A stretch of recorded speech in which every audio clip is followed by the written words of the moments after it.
आज का हमारा सवाल है द्विघात समीकरण x square minus x minus 2 बराबर 0 के गुणनखंड कीजिए। ये जो द्विघात समीकरण का गुणनखंड है ये हमारे 8th क्लास में भी आता है, 9th क्लास में भी आता है और 10th क्लास में भी आता है। मतलब तीनों क्लासों के लिए ये सवाल हमारा इंपॉर्टेंट है। ठीक है, तो अगर कोई भी द्विघात समीकरण है तो जो उसका वास्तविक जो स्वरूप होता है उसको हम कैसे लिखते हैं? द्विघात समीकरण का वास्तविक लिखते हैं X square plus B X plus C बराबर 0। यहाँ पर एक एक्स स्क्वायर का गुणांक क्या होता है? ए, और एक्स का गुणांक क्या होता है हमारे पास? बी, और सी हमारा अचर पद होता है। ये होते हैं हमारे एक्स स्क्वायर का गुणांक तो हमारा होता है ए, और बी एक्स का गुणांक होता है हमारा बी, और सी होता है हमारा अचर पद। तो इस सवाल को हल करने के लिए हमें ए, बी और सी की आवश्यकता पड़ेगी। ठीक है, इसका मतलब हमें क्या करना पड़ेगा? ए बी जो हमारे द्विघात समीकरण है एक्स स्क्वायर माइनस एक्स और माइनस 2 बराबर 0, इसके हमें गुणांक लिखने पड़ेंगे। तो पहले तो लिखते हैं सवाल को। सवाल क्या है हमारा? एक्स स्क्वायर माइनस एक्स और माइनस 2 बराबर 0, ये हमारा द्विघात समीकरण में दिया गया है और इसका हमें क्या करना है? गुणनखंड ज्ञात करना है। तो गुणनखंड ज्ञात करने के लिए सबसे पहले हम लिखेंगे इस द्विघात समीकरण के गुणांकों का मान। गुणांक मतलब एक्स स्क्वायर का गुणांक, एक्स का गुणांक और सी मतलब अचर पद का मान हमें लिखना है। ठीक है, तो यहाँ पर देखो ए का मान कितना होगा हमारे पास? यहाँ पर एक्स स्क्वायर का कोई संख्या नहीं लिखी होना, तो जहाँ पर कोई संख्या नहीं लिखी थी वहाँ मानते हैं 1। तो यहाँ क्या होगा? एक्स स्क्वायर गुणांक क्या होगा हमारा यहाँ पर? 1।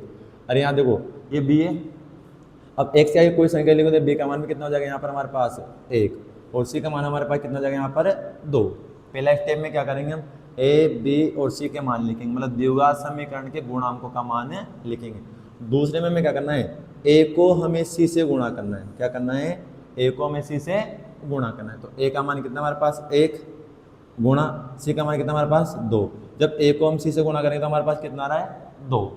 अब बनाएंगे यहाँ पर ऐसा गोला, पूरा सवाल कॉन्सेप्ट वाइज देखना है। उसके बाद बनाएंगे यहाँ पर ऐसी लाइन और यहाँ से जाएंगे इधर और चेक करेंगे कि 2 किसके पहाड़े में आता है। तो देखो 2 सबसे पहले 2 के पहाड़े में आता है, तो कब आता है?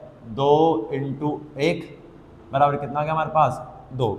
सबसे पहले हमने करा ए को सी से गुणा करा, तो ए को सी से गुणा करने के बाद कितना गया? 2। अभी 2 किसके पहाड़े में आता है? 2 के पहाड़े। उसके बाद हमें देखना है कि सवाल में जो हमारा सी है उसका मान प्लस का है या माइनस का है। अगर यहाँ पर माइनस है तो क्या करेंगे? जो संख्या हमने गुणा करी है उसमें क्या करेंगे? बड़ी संख्या में से छोटी संख्या को घटाएंगे। हमने गुणा किसको करा है? 2 को और 1 को, तो बड़ी संख्या क्या है यहाँ पर? 2। 2 में से क्या घटाएंगे? 1 को घटा देंगे, तो 2 में से हमने क्या घटा दिया? 1 को। घटाने के बाद कितना है हमारे पास? 1।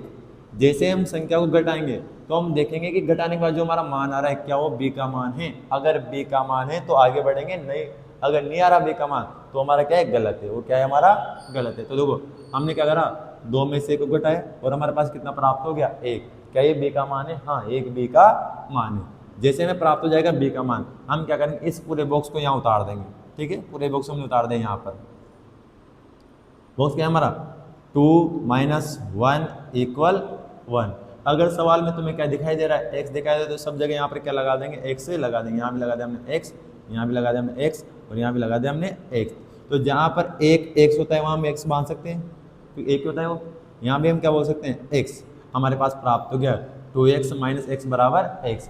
अब इसके बाद क्या करेंगे? हम सवाल को उतारेंगे दोबारा। सवाल क्या है हमारा? X square minus x minus 2 बराबर 0। अब हम क्या करेंगे? यहाँ पर सवाल में जहाँ x आ रहा है वहाँ क्या मान रख देंगे? तो देखो x बराबर क्या हमारा? 2x minus x. तो सवाल में जहाँ x है वहाँ क्या मान जमा देंगे? 2x माइनस का 1। बाकी सवाल को ऐसा कैसा ही उतार देंगे। ठीक है, तो अब बाकी सवाल हमारा एक्स स्क्वायर ऐसा का ऐसा है, या माइनस ऐसा कैसा है, और एक्स की जगह हम क्या जमा देंगे? 2x माइनस का x। यहाँ जमा 2x माइनस का x, और बाकी क्या जाएगा? माइनस का 2 बराबर 0। अगर कोष्टक के बाहर इधर माइनस आ रहा है तो कोष्टक के जो अंदर है उनके चिन्ह बदल देंगे। अगर प्लस आ रहा है तो ऐसा का ऐसा ही उतार दें। तो कोष्टक के बाहर क्या रहा है यहाँ पर? माइनस। इसका मतलब क्या करेंगे?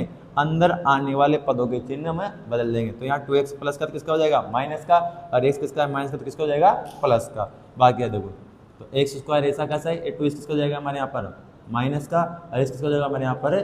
प्लस का, और माइनस 2 बराबर क्या हो जाएगा?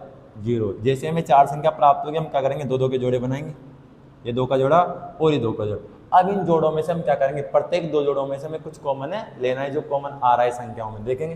तो यहाँ पर देखो इसके लिए जोड़े के लिए क्या कॉमन आएगा हमारे पास? यहाँ देखो x है या एक्स स्क्वायर है, तो हम छोटी घात कॉमन लेते हैं। तो छोटी घात क्या है यहाँ पर? x, तो हमारे पास कॉमन हो जाएगा x। अब x का भाग x स्क्वायर में देंगे कितने, देखो x का भाग x स्क्वायर में देना, जैसे मालूम दे रहे हैं x स्क्वायर में किसका भाग दे रहे हैं हम x का, तो x स्क्वायर का मतलब क्या है x इंटू एक्स, और भाग किसका दे रहे हैं x का, x से कट जाएगा, कितनी बार जाएगा भाग है x बार, यहाँ कितना जाएगा x का भाग हमने x स्क्वायर में दिया, कितना गया x, यहाँ माइनस तो यहाँ माइनस, अब x का भाग किसमें देंगे 2x में, तो हम क्या करें 2x में किसका भाग दे रहे हैं x का, तो x से कट जाएगा, कितनी बार जाएगा 2 बार, कितनी बार जाएगा 2 बार। अगर यहाँ प्लस आ रहा है तो कॉमन भी प्लस का आएगा, अगर यहाँ माइनस आ रहा है तो कॉमन भी किसका आएगा, माइनस का ही आएगा। अब देखो यहाँ x है और यहाँ 2 है, ना तो यहाँ 2 है, सॉरी ना तो यहाँ x है और ना यहाँ 2 है, तो दोनों में से हमारे पास कुछ भी कॉमन नहीं आ रहा, तो जब कुछ भी कॉमन नहीं आता तो वहाँ कॉमन आता है हमारा एक, क्या आता है एक, तो हम ले लिया एक कॉमन। अब एक का भाग x में देंगे कितनी बार जाएगा, एक बार ही जाएगा, ये माइनस तो ये माइनस, अब एक का भाग 2 में देंगे कितनी बार जाएगा, 2 बार ही जाएगा, और बराबर हमारा क्या हो जाएगा